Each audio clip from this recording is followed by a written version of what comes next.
حضرت علی نے فرمایا کوشش کرو کہ تم دنیا میں رہو، دنیا تم میں نہ رہے، کیونکہ کشتی جب پانی میں رہتی ہے تو خوب تیرتی ہے، لیکن جب پانی کشتی میں آ جاتا ہے تو وہ ڈوب جاتی ہے۔ ایک عورت حضرت علی کی خدمت میں حاضر اور عرض کرنے لگی، یا علی، میں نے زندگی میں بہت دھوکے کھائے ہیں، انسان باہر سے کچھ اور اندر سے کچھ اور ہوتے ہیں۔ ہمیشہ میں نے دوسروں سے بھلائی کی، بھروسہ کیا، اعتبار کیا، نیکیاں کی، لیکن بدلے میں مجھے ہمیشہ دھوکہ اور تکلیف ملی۔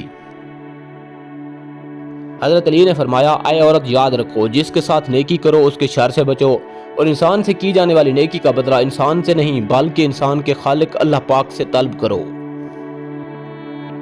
اس عورت نے کہا، یا علی، میرا ایک سوال ہے۔ حضرت علی شیر خدا نے کہا، آج تک میرے در سے کوئی خالی ہاتھ نہیں گیا، کہو جو تم کہنا چاہتی ہو۔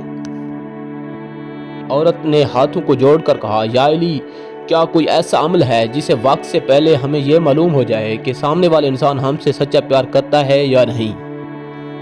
حضرت علی نے فرمایا، ہاں ہے، اللہ پاک کے علم میں کسی بھی چیز کی کوئی کمی نہیں۔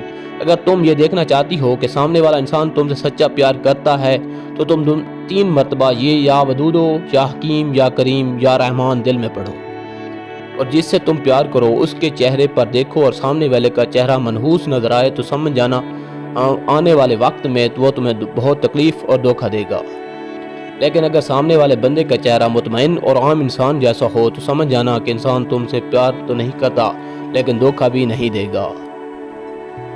لیکن اگر سامنے والے کا چہرہ مسکرائے اور اس کی آنکھوں سے پیار جھلکنے لگے تو سمجھ جانا یہ انسان اس سے بھی زیادہ تم سے زیادہ پیار کرتا ہے۔